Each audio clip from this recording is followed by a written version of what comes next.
ако напишете хейджунка в Google Images, именно заека и костенурката.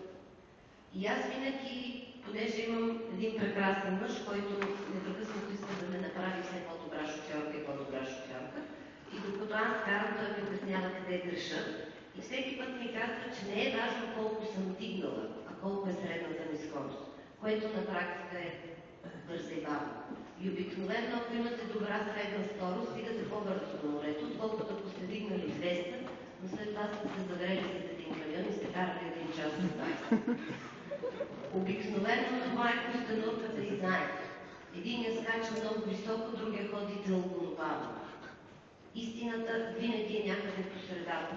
И в основата на тази прекрасна дума хейджунка е, че колкото по-неравномерно правим нещата, толкова повече ще се претоварваме и толкова повече загуба на енергия и на други средства ще имаме. Което всяка една жена, която е изоставила хладилника и е решила за един ден да напазарува всичко и няма асансьор до 4-ти етаж, си казва, защо не послушах този прост принцип, наречен хейджунка.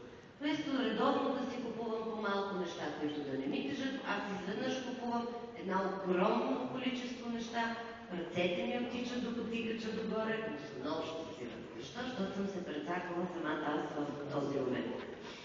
Другото, което винаги съм вярвала, не съм знаела, че се нарича Генджи Генбуцу, това е иди и виж на място.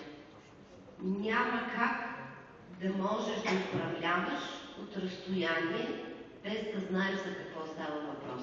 Може би най-любимия ми принцип на Тойота е иди и виж на място.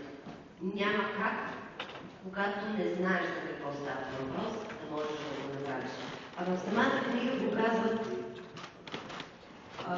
и по един друг начин, че няма как да знаеш да намериш правилен изход, ако не влезеш в...